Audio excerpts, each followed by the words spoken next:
ఈ పాపరాజీ, ఈ అటెన్షన్, ఈ రికగ్నిషన్ ఇదంతా నాకు కొత్త కాదు. ఇది మీ అందరికీ తెలుసు.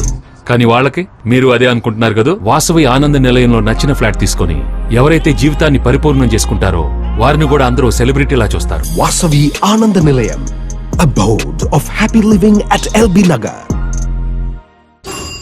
Think Hyderabad, think Vasavi. నమస్కారం, వార్తలకు స్వాగతం. ముందుగా ముఖ్యాంశాలు. జనసేన అధినేత పవన్ కళ్యాణ్ ప్రెస్ మీట్, పలు అంశాలపై వివరణ.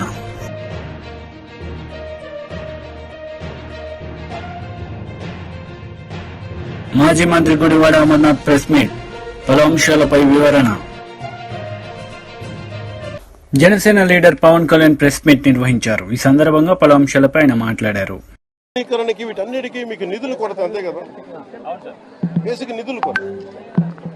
మరి ఇక్కడ ఒక్క చోట మీరు ఇక్కడే చూస్తే దాదాపు 13 కోట్లు, దాదాపు మీరు చూస్తే 30%, 13 కోట్లు ఇక్కడ ఒక్క ఈ కాలనీకే వేస్ట్ చేశారు. ఇలాంటి ఒకరు చెప్పండి,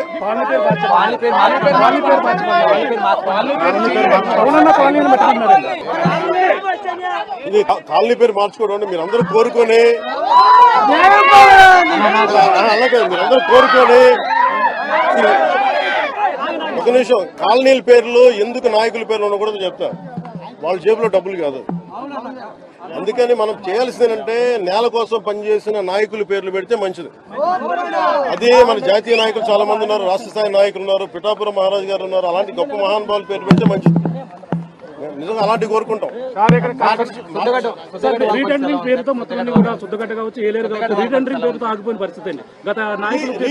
మీకు డబ్బు పరిమితమైన డబ్బే ఉంటుంది. ఈ డబ్బుని మీరు ఎక్కడ ప్లాన్ చేయాలి? ఇక్కడ వీళ్ళు నిజంగా చెప్పాలి, ప్రతి చోట మేము మనకి గత 2-3 సంవత్సరాల రోడ్ల మీద తిరుగుతున్నప్పుడు కూడా మీకు ఇదే తెలియజేస్తాం. ఉత్తరాంధ్ర కూడా వెళ్ళినప్పుడు ఈ ఇళ్ల కాలనీ పట్టాల పేర్ల మీద ఎంత దోపిడీ జరిగిందో మీ అందరికీ తెలుసు. మన అడవులు ఇచ్చారు, ఆవు భూములు అన్నిటి మీద ఒక లెక్క నీకు తేల్చాల్సి ఉంది. ఇప్పుడు క్లాసిక్ మీరు చూస్తే మీకు అర్థమవుతా ఉంది డబ్బు ఎలా దుర్వినియోగం జరిగింది. ఈ డబ్బు దుర్వినియోగం ఆపగలిగితే ఈ ఆధునీకరణ పనులన్నీ జరుగుతాయి. దాన్ని మనస్ఫూర్తిగా నమ్ముతాం. ఈ కాలువలు ప్రాజెక్టులకు సంబంధించి ఎన్నో ఏళ్ల నుంచి ఉన్న సమస్య. ఇది లంక గ్రామాలు కానివచ్చు, ప్రాజెక్టులు కానివచ్చు. దీని మీద ఒక కమిటీగానే వేస్తారా? ప్రత్యేకంగా అధికారులు ఎవరైనా నియమిస్తారా? ఎన్నేళ్ళైనా వీళ్ళ సమస్యలు తీరట్లేదు. ఎప్పుడైనా సరే, ఎన్ని అంతమంది వచ్చినా సరే మీరు ఏమైనా కమిటీ వేస్తారా?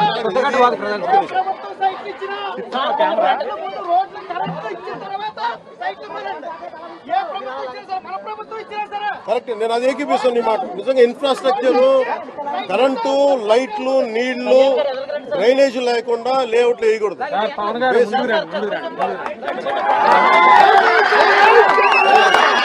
మన ప్రభుత్వం అయినా సరే అదే నమ్ముతాం.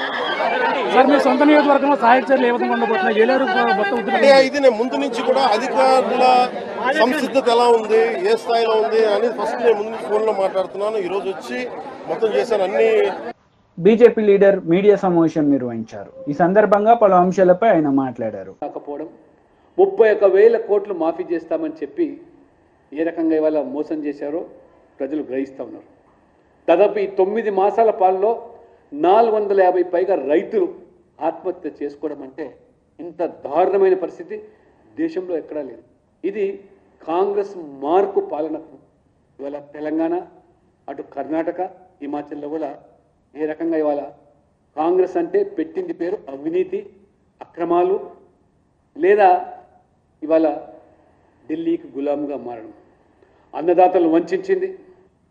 మొన్న స్వయంగా మేడ్చల్లో సురేందర్ రెడ్డి అనేటువంటి రైతు మరి ఏ రకంగా ఆ వ్యవసాయ శాఖ కార్యాలయం ముందు హత్య చేసుకునే పరిస్థితి వచ్చిందంటే మరి ఆ పాస్బుక్ మీదనే సూసైడ్ నోటు రాసి ఏ రకంగా ఈ ప్రభుత్వం మరి రుణమాఫీ పేరు మీద మోసం చేసిందో సురేందర్ రెడ్డి యొక్క ఆత్మహత్య ఇవాళ తార్కాణం. మరి అనేకమైనటువంటి ఆంక్షలతో ఈరోజు సగం మంది రైతులకు మొండి చేయి చూపించి ఇప్పుడు పంట పెట్టుబడి మీద కనీసం సహాయం చేయకుండా మరో 2 నెలల్లో యాసంగి పంట వేసే టైం వచ్చింది. కానీ వానకాలం రైతులకు రైతు భరోసా ఇవ్వలేదు, రుణమాఫీ పేరు మీద రేషన్ కార్డులు లింక్ పెట్టి ఏ రకంగా సురేందర్ రెడ్డి ఆత్మహత్యకు కారణమైంది ప్రభుత్వం. మరి రేవంత్ రెడ్డి ప్రభుత్వం అధికారులకు వచ్చిన వెంటనే కేంద్ర ప్రభుత్వం నరేంద్ర మోడీ ప్రభుత్వం ప్రవేశపెట్టినటువంటి ఈ పంటల ఫసల్ బీమా పథకాన్ని అమలు చేసి ఆదుకుంటామని చెప్పినటువంటి ఈ ప్రభుత్వం దాదాపు మరి ఈ వానాకాలం నుంచే రైతులకు ఉచిత పంటల బీమా అమలు చేయబోతామని చెప్పినటువంటి మంత్రి తుమ్మల నాగేశ్వరరావు. కానీ ఇవాళ ఆ మాటలన్నీ కూడా నీటి మీద రాతలుగానే మారిపోతున్నాయి, కానీ ఎక్కడ కూడా చెల్లుబాటు కావడం లేదు. దాదాపు 2 సీజన్లు ఈ ప్రభుత్వం వచ్చిన తర్వాత పూర్తయినా కానీ ఇవాళ పంటల బీమా అమలుకు నోచుకోకపోవడం పూర్తిగా ఈ ప్రభుత్వం విఫలం చెందిన విషయాన్ని. దాదాపు ఈ వర్షాల వల్ల 15-20 లక్షల ఎకరాలు పంట నష్టం జరిగినట్టుగా ఇవాళ ప్రభుత్వమే ఇవాళ అంచనా వేస్తుంది. మరి ప్రభుత్వం నుంచి పరిహారం, అటు ఫసల్ బీమా లేదు, పరిహారం లేదు. ఇప్పటికీ 10,000 రూపాయలు ఎకరానికి పరిహారం ప్రకటించి అది కూడా అమలు చేయకపోవడం. కాబట్టి ఇవాళ మొత్తం ఈ యొక్క రాష్ట్ర ఖజానా అంతా కూడా ఖాళీ చేసి జీతాలు ఇవ్వలేని పరిస్థితి. ఇవాళ పెన్షన్దారులు కూడా సకాలంలో అందక ఏ రకంగా ఇవాళ ఇబ్బంది పడుతున్నారో మరి ఇది ప్రజలు గమనిస్తాను. విద్యా వ్యవస్థ కూడా పూర్తిగా ఇవాళ నీరు గార్చేసి నాసిరకం భోజనం గురుకులాల్లో, ఫుడ్ పాయిజనింగ్, మరి విద్యార్థులు మరి ఏ రకంగా లైంగిక దాడులతో చావుకు కలివేస్తా ఉన్నారు. బాసర ట్రిపుల్ ఐటీ విద్యార్థులు ఆందోళన బాట పడితే కనీసం ప్రభుత్వం పట్టించుకోకుండా మరి ఈరోజు ఈ రాష్ట్రంలో టీచర్ల కొరతతో 1800 పాఠశాలలు, ప్రభుత్వ పాఠశాలలు మూతపడ్డాయంటే మరి విద్యా వ్యవస్థ ఏ రకంగా ఇవాళ పేదవాడికి అందుబాటులో లేకుండా చదువుకుందామంటే చదువుకొందామనే పరిస్థితికి ఈ ప్రభుత్వం. మరి ఈరోజు దాదాపు 600 మంది పైగా విద్యార్థులు ఇవాళ మరి ఆసుపత్రి పాలు కావడం, దాదాపు 40 మంది విద్యార్థులు చనిపోయినటువంటి సంఘటన. రాష్ట్రంలో కాంగ్రెస్ ప్రభుత్వం కామారెడ్డి డిక్లరేషన్ పేరు మీద బీసీలకు 42% రిజర్వేషన్లు అన్నారు, లేదా అనేక వేల కోట్ల రూపాయలు ఏదో ప్రకటించారో ఇప్పుడు మళ్ళీ స్థానిక సంస్థల ఎన్నికలు అంటున్నారు. ఈ 42% రిజర్వేషన్లో కుల గణన లేదు, లేదా సర్వేలు లేవు, కేవలం ఓట్ల కోసం ప్రజలను మభ్యపెట్టినట్టుగా బీసీ డిక్లరేషన్, లేదా ఇవాళ రైతు డిక్లరేషన్, మహిళా డిక్లరేషన్ పేరు మీద ప్రజలు మోసం చేసిన ఉదంతాన్ని. జైనూరులో నిరుపేద ఆదివాసీ మహిళపై పాశవికంగా లైంగిక దాడి, భూపాల్పల్లిలో కానిస్టేబుల్పై మరి ఎస్ఐ లైంగిక దాడి, ఇవన్నీ కూడా మరి ఘటనలు చూస్తూ ఉంటే మొత్తం ఈ 9 మాసాల కాంగ్రెస్ పాలన 1900 లైంగిక దాడులు, 2600 హత్యలు.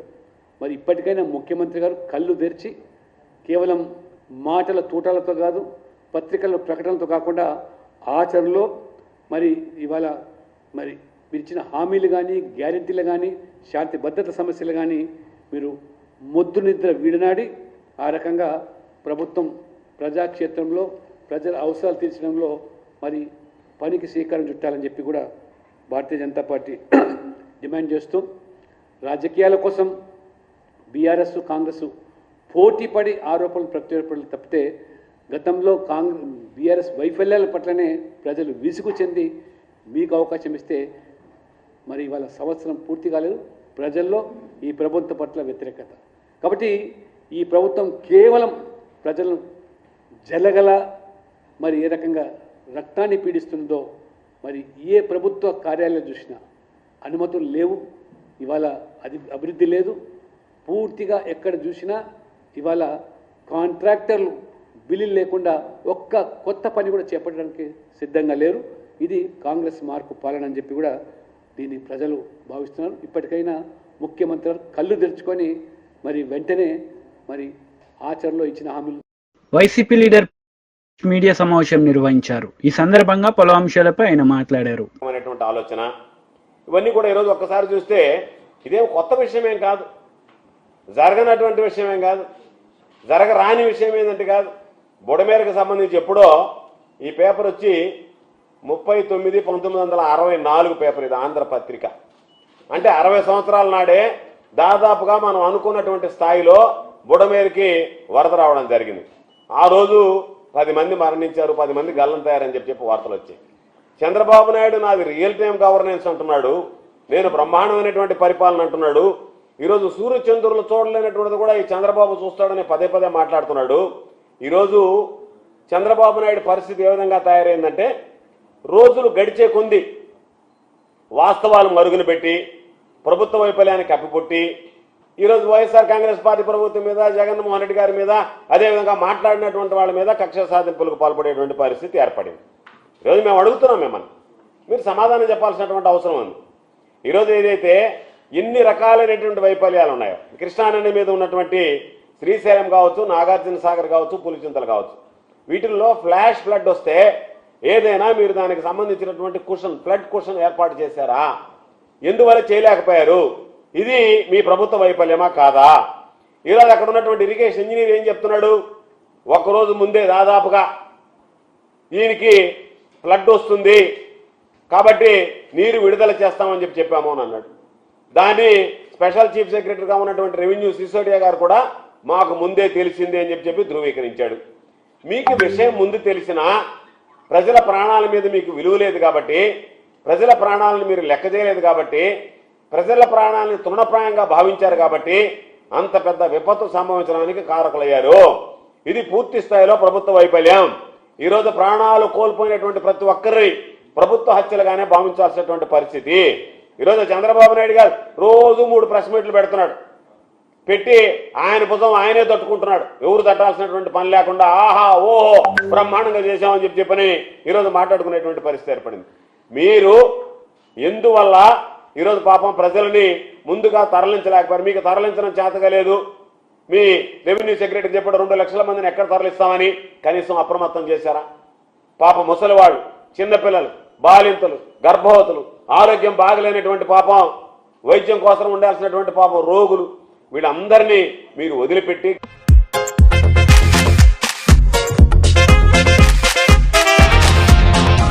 ఈ పాపరాజీ, ఈ అటెన్షన్, ఈ రికగ్నిషన్ ఇదంతా నాకు కొత్త కాదు, ఇది మీ అందరికీ తెలుసు. కానీ వాళ్ళకి మీరు అదే అనుకుంటున్నారు కదా. వాసవి ఆనంద నిలయంలో నచ్చిన ఫ్లాట్ తీసుకొని ఎవరైతే జీవితాన్ని పరిపూర్ణం చేసుకుంటారో వారిని కూడా అందరూ సెలబ్రిటీలా చూస్తారు. Vasavi Ananda Nilayam, abode of happy living at LB Nagar. Think Hyderabad, think Vasavi. గాలి కొదిలేసి ఈరోజు పాపం వాళ్ళ ఆకలి చావులు, కనీసం భోజనం లేక ఆకలి చావులతో ఈరోజు అల్లాడినటువంటి పరిస్థితి. విషయం ఏంటంటే, చంద్రబాబు నాయుడు పాపం ఆ ప్రాంత ప్రజలని పునరావాస కేంద్రానికి తరలించలేకపోయాడు. కానీ చంద్రబాబు మాత్రం తన అక్రమ కట్టడం నుంచి పునరావాస కేంద్రానికి తరలి వెళ్ళిపోయాడు కలెక్టర్ ఆఫీస్కి. మొట్టమొదటిసారిగా ఒక రాష్ట్ర ముఖ్యమంత్రి పాపం ప్రజలను నీళ్లలో ముంచి వాళ్ళని వరదపాలు చేసి వాళ్ళ బ్రతుకులన్నీ బుగ్గిపాలు చేసి పాపం ఆయన మాత్రం ఆయన ఉన్నటువంటి అక్రమ కట్టడం దగ్గర నుంచి కలెక్టరేట్ దగ్గరికి వెళ్ళి ఒక పునరావాస కేంద్రంలో ఒక బస్సులో తలదాచుకున్నాడు. బాగానే ఉంది. దానికి కలరింగ్ ఏమని ఇచ్చాడు, నేను వరద తగ్గి సాధారణ జీవనం వచ్చినంత వరకు ఏడించి పోన్నాడు. ఎక్కడ పోతావు నువ్వు పోవడానికి నీ ఇల్లు మునిగిపోయింది, నీళ్లు లేదు నీకు ఉండడానికి. మళ్ళీ దానికి కలరింగ్ ఏంటంటే, అయ్యా నా ఇల్లు మునిగిపోయింది కాబట్టి నేను పునరావాస కేంద్రానికి వచ్చానని చెప్పుకోలేక దానికి ఏదో గొప్పగా నేను నా ఇంటికే పోను ఇక్కడే ఉంటానంటే ఆడుండక ఏడుంటాం, ఎక్కడికి పోతావు, ఏం చేయగలవు, నీ ఇల్లు మునిగిపోయింది. ఈరోజు ఒక్క విషయం గుర్తుంచుకోవాలి, చంద్రబాబు కానీ వీళ్ళందరూ పాల్గొన. గుడివాడ అమర్నాథ్ మీడియా సమావేశం నిర్వహించారు. ఈ సందర్భంగా టీడీపీ నేతలపై ఆయన విరుచుకుపడ్డారు. 15,000 క్యూసెక్లు, 15,000 నుంచి 20,000 క్యూసెక్లు. దీని నుంచి వరద వస్తుంది, ఇన్ఫ్లో పైనుంచి వస్తూ ఉంది. దీనివల్ల ముంపు గురయ్యేటువంటి ప్రాంతాలన్నీ కూడా ఇబ్బంది పడేటువంటి పరిస్థితి ఉంటుందని చెప్పి దానికి సంబంధించినటువంటి డిఈ, ఆయన పేరు మాధవ్ నాయక్, ఆయన మేము 20 గంటల ముందుగానే ప్రభుత్వంలో ఉన్నటువంటి సంబంధించినటువంటి డిపార్ట్మెంట్స్ కి, స్థానికంగా మా రెవెన్యూ సిబ్బందికి అందరికీ కూడా మేము తెలియపరిచాం అనేటువంటి మాట డిఈ గారు చెప్తా ఉన్నారు. 20 గంటల ముందు చెప్పినప్పటికీ మేము స్పందించలేదు అనేటువంటిది మరికొంతమంది అధికారులు చెప్తా ఉన్నారు. ఇంత నిర్లక్ష్యంగా ఒక ప్రభుత్వం వ్యవహరించడం బహుశా నాకు తెలిసి స్వతంత్రం వచ్చిన తర్వాత చరిత్రలో ఎప్పుడు లేదు. ఎందుకు ఈ స్థాయికి అంటే ఇంత నిర్లక్ష్యంగా ఎందుకు వ్యవహరించారు? ఎందుకు అంటే విజయవాడ ప్రాంతం కానీ లేదా అమరావతి ప్రాంతం కానీ చంద్రబాబు నాయుడు గారు అక్కడ ఉంటున్నారు కాబట్టి ఆ ప్రాంతం ములగదని చెప్పని అనుకున్నారా? లేదా గతంలో ఎప్పుడు ములగలేదనేటువంటి ఎప్పుడు ఆ ప్రాంతానికి నీరు రాలేదని చెప్పి ఎప్పుడైనా ఊహించారా? ఇంత నిర్లక్ష్యంగా ఎలా వ్యవహరించారు అనేటువంటి దానికి ప్రజలకి డెఫినెట్ గా సమాధానం చెప్పాల్సినటువంటి బాధ్యత ఈ ప్రభుత్వం మీద ఉంది. ముఖ్యంగా మీకు ఒక అంటే ఈ ప్రభుత్వంలో ఉన్నటువంటి ప్రముఖ అధికారులు, రెవెన్యూకి సంబంధించినటువంటి ప్రిన్సిపల్ సెక్రటరీ కానీ లేదా దానికి సంబంధించినటువంటి ఇరిగేషన్ డిపార్ట్మెంట్కి సంబంధించినటువంటి డిఈ గారు కానీ లేదా సంబంధించినటువంటి ఆ జిల్లా కలెక్టర్ గారు కానీ చెప్పినటువంటి విషయాల్ని ఒకసారి మీకు వారు మాట్లాడినటువంటి మాటల్ని ప్లే చేసి వినిపిస్తాను. ఒకసారి మీరు అందరూ కూడా మీ ద్వారా ప్రజలు వారు ఏ మాటలు చెప్పారో వీరు ఏ రకంగా స్పందించారో అనేటువంటి దానికి ఈ ప్రభుత్వం ఏ రకంగా స్పందించినటువంటి దానికి ఒక ఉదాహరణ తెలుస్తుంది అన్నటువంటి ఉద్దేశంతో మీ ముందుకి వారు మాట్లాడినటువంటి మాటలన్నింటినీ కూడా ఒకసారి మీ ముందు ప్లే. కానీ 2 లక్షల కుటుంబాలని మేము తరలించడం ఇది సాధ్యమా కాదా అనేటువంటి దాంట్లో అసలు ఇది పాసిబుల్లా కాదా అనేటువంటి ఉద్దేశంతో వదిలేసామని చెప్పి చెప్తున్నటువంటి మాట. ఒకవేళ చెప్తే ఎక్కడ ప్రజలు పానిక్ అయిపోతారని చెప్పి మేము చెప్పలేదని చెప్పి మాట్లాడుతూ ఉన్నారు. ఇది ఎక్కడో పోనీ కొండల మధ్య లేకపోతే సహాయం అందించేటువంటి దానికి అవకాశం లేనటువంటి ప్రాంతాల్లో లేదా సెల్ ఫోన్లు సిగ్నల్ లేనటువంటి ప్రాంతాల్లో లేదా మనం వెళ్ళి వాళ్ళని కాపాడి తీసుకొచ్చేటువంటి దానికి అవకాశం లేనటువంటి ప్రాంతాలు అయితే సరే వారు చెప్పిన దానికి అది సరే సాధ్యపడదేమో అవకాశం లేదేమో అని చెప్పి చెప్పుకోవడానికి. విజయవాడ నడిబొట్టున జరిగిందండి. విజయవాడ పరిసర ప్రాంతాల్లో నాకు తెలిసి కొన్ని వందల ఫంక్షన్ హాల్స్, కొన్ని వందల కమ్యూనిటీ హాల్స్, అనేక రకాలైనటువంటి కళ్యాణ మండపాలు, హోటల్స్ కొన్ని వందలు ఉన్నాయి. సరే 2 లక్షల మంది కాదు, 1 లక్ష మందిని కాపాడాలి కదా. అంటే ఇలా విపత్తు ఉంది, ఇంత నీరు వస్తుంది, వీళ్ళు మునిగిపోతారని చెప్పి తెలిసినా సరే సరే పోతే అందరినీ పోనేలే అని చెప్పి వదిలేస్తారా? ఆయనేమో మేము ముందు రోజే చెప్పాము వరద వస్తుందని చెప్పి, నీరు వదలాల్సినటువంటి పరిస్థితి వస్తుందని చెప్పి మేము ముందుగానే చెప్పామని చెప్పి సంబంధించినటువంటి డిఈ గారు చెప్తారు. సంబంధించినటువంటి ఎంఆర్ఓలకి అందరికీ కూడా మేము తెలియపరిచామని చెప్పి ఇరిగేషన్ డిఈ చెప్తారు. జిల్లా కలెక్టర్ గారేమో మాకు సంబంధించినటువంటి ఏ రకమైనటువంటి అలర్ట్ మాకు లేదని చెప్పి జిల్లా కలెక్టర్ గారు చెప్తారు. ఏంటిది ఈ కోఆర్డినేషన్ లేకపోవడం ఏంటి? ఇంత పెద్ద ఎత్తున వరద వచ్చి ఇన్ని వేల క్యూసెక్లు నీరు వస్తున్నటువంటి సందర్భంలో మీకు ముందుగానే తెలిసి కనీసం ప్రజల్ని రక్షించాల్సినటువంటి బాధ్యత మీకు లేకపోవడం అనేటువంటిది ఎంతవరకు సమంజసం? ఏదైనా తెలియక ఎవరన్నా ప్రాణాలు పోతేనో, తెలియక ఎవరన్నా ప్రాణం వదిలేస్తేనో అది ప్రమాదంగానే చూస్తాం మనం. కానీ తెలిసి ప్రాణాలు పోయాయి డెఫినెట్ గా ప్రభుత్వ హత్యలు మాత్రమే అనేటువంటి విషయాన్ని ఈ సందర్భంగా చెప్పక తప్పదు. సన్నగా వరద వచ్చో లేకపోతే ఏ తుఫాన్ వచ్చో లేకపోతే ఇంకోటి వచ్చో ప్రాణాలు పోతే సరే ప్రమాదం. మాజీ మంత్రి హరీష్ రావు మీడియా సమావేశం నిర్వహించారు. ఈ సందర్భంగా పలు అంశాలపై ఆయన మాట్లాడారు. 45% 30% తగ్గించండి అని ఒకటి చెప్పాం. 2 పన్నుల వసూలు చేయడంలో లీకేజీని అరెస్ట్ చేసి ఎక్కడ కూడా రాష్ట్రానికి వచ్చే పన్నుల్లో అవినీతి లేకుండా, లీకేజీ లేకుండా ప్రతి పైసాను రాష్ట్ర ప్రభుత్వ ఖజానాకు వచ్చేటట్టు చేస్తే దానికి 2.5% వెయిటేజ్ మాత్రమే ఉన్నది. మేము బాగా పనిచేస్తున్నాం. కొన్ని రాష్ట్రాలు అసలు పన్నులే సరిగా వసూలు చేయి, అవినీతి, అక్రమాలు, లీకేజ్ ఉంది. మరి వాళ్ళకేమో ఇన్సెంటివైజ్ అవుతుంది, మేము ప్రతి పైసా ఖజానాకు తెస్తే మాకు నష్టమైతుంది. పన్నులు బాగా వసూలు చేసే రాష్ట్రాలకు ఇచ్చే వెయిటేజ్ను 2.5 నుంచి 10% పెంచండి. తద్వారా రాష్ట్రాల మధ్య పోటీ పెరుగుతుంది, రాష్ట్రాల ఆదాయం పెరుగుతుంది అనేటువంటి విషయాన్ని ఆర్థిక సంఘం దృష్టికి తేవడం జరిగింది. అదేవిధంగా స్థానిక సంస్థలకు కూడా గ్రాంట్ పెంచండి. కనీసం స్థానిక సంస్థలు, అది rural local bodies, urban local bodies కు 50% పెంచాలని చెప్పి కూడా మేము వారిని కోరాం. ముఖ్యంగా అర్బన్ పాపులేషన్ ఎక్కడైతే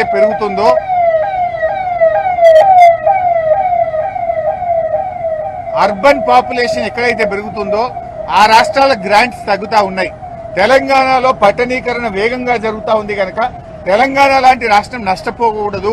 అందువల్ల స్థానిక సంస్థలకు గ్రాంట్ 50% పెంచండి. పట్టణీకరణ ఎక్కువైతున్న రాష్ట్రాలకు నష్టం జరగకుండా కూడా చూడాలని చెప్పి కూడా మేము చెప్పడం జరిగింది.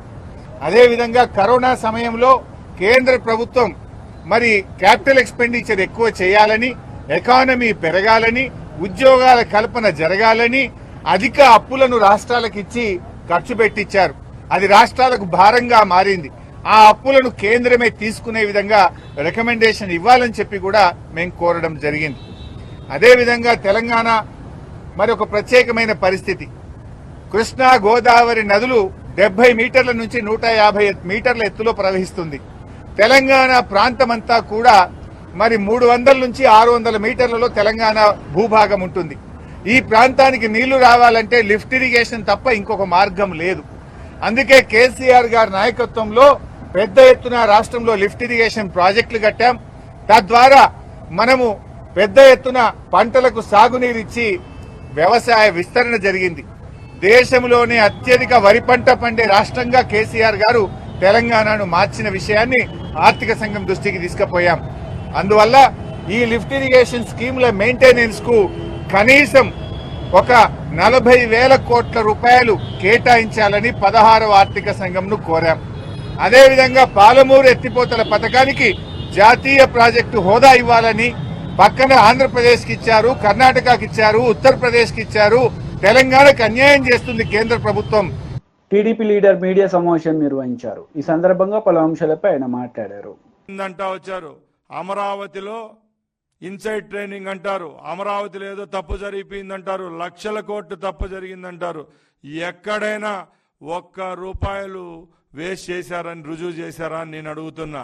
చంద్రబాబు నాయుడు గారిని అరెస్ట్ చేసిన రోజులో ఆ రోజు విజిలెన్స్ ఎన్ఫోర్స్మెంట్ డిఐజీగా ఉన్న కొల్లి రఘురామ్ రెడ్డి అనే అతను చట్టాన్ని ఆయన చేతిగా తీసుకొని ఈ తంతునంతా సాగించారా లేదా అని జగన్మోహన్ రెడ్డి గారికి మేము సూటిగా ప్రశ్నిస్తున్నాం. ఎందుకంటే ఎవరైతే ఈ రాష్ట్ర ప్రజల కోసం అహర్నిశలు పనిచేశారో, ఎవరైతే ఈ రాష్ట్రంలో అమరావతి అనే ప్రాంతాన్ని రాజధానిగా చేసి భారతదేశం అంతా తలెత్తుకొని చూసే విధంగా అభివృద్ధి చేసేదానికి సిద్ధపడారో అలాంటి వ్యక్తికి మంచి పేరు వస్తుందని చేయడం తప్పక దీంట్లో ఏమైనా మంచి ఉందా అని నేను అడుగుతున్నా. అలాగే మేము ఒకటే చెప్తున్నాం, జగన్మోహన్ రెడ్డి పరిపాలనలో జరిగిన అరాచకాల గురించి చెప్పనవసరంలే. ఈ రాష్ట్రంలో ఉన్న వనరులన్నీ దోచేశారు. ఎక్కడ చూసినా మైన్ అయితేనేం, వైన్ అయితేనేం, శాండ్ అయితేనేం పొరుగు రాష్ట్రాలకు పోవడం జరిగింది. నాసిరకం మద్యం తీసుకొని వచ్చారు ఈ రాష్ట్రంలో. వాళ్లకు ఇష్టమైన వాళ్ళు, వాళ్ళ దగ్గర ఉన్న ఎంపీలు అయితేనేం, మంత్రులకైతేనేం, ఎమ్మెల్యేలకైతేనేం ప్రతి ఒక్కరికి డిస్టరీలు, బ్రేవరీలు కట్టబెట్టి ఈ రాష్ట్రంలో నాసిరకం మద్యాన్ని తయారు చేసి రాష్ట్రంలో ఉన్న ప్రజల యొక్క ప్రాణాలతో చెలగాటమాడిన ప్రభుత్వం ఆ రోజు జగన్మోహన్ రెడ్డిది కాదా అని నేను అడుగుతున్నా. అలాగే మేము ఒకటే సూటి ప్రశ్న అడుగుతున్నాం. ఆ రోజు జగన్మోహన్ రెడ్డి మంత్రివర్గంలో ఉన్న మంత్రులు కూడా ఏ నేరాల్లో ఉన్నారో మీ అందరికీ తెలుసు. ఆ రోజు యథేచ్ఛగా రాష్ట్రంలో ఉన్న ప్రజలపైన అయితేనేం, టీడీపీ కార్యకర్తలపైన అయితేనేం దాడులు చేస్తూ వచ్చారు. ఈరోజు తెలుగుదేశం పార్టీ ప్రభుత్వం ఏర్పాటై 3 నెలలైంది. ఎక్కడైనా ఇలాంటి సంఘటనలు జరిగినాయా అని మేము ప్రజలను అడుగుతున్నాం. ముఖ్యంగా చంద్రబాబు నాయుడు గారు 4వసారి పదవి చేపట్టిన తర్వాత ఎక్కడ చూసినా ప్రజలు సంతోషంగా ఉన్నారు. దానికి ఉదాహరణ చెప్తున్నా. ఎప్పుడూ లేని విధంగా ఈ ప్రభుత్వం. వార్తలు ముగించే ముందు ముఖ్యాంశాలు మరోసారి. జనసేన అధినేత పవన్ కళ్యాణ్ ప్రెస్ మీట్. పలు అంశాలపై వివరణ.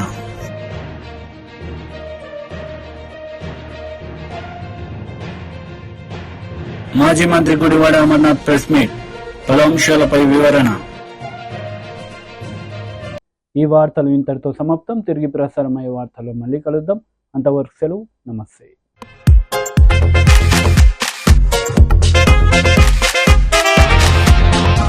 ఈ పాపరాజీ, ఈ అటెన్షన్, ఈ రికగ్నిషన్ ఇదంతా నాకు కొత్తేం కాదు.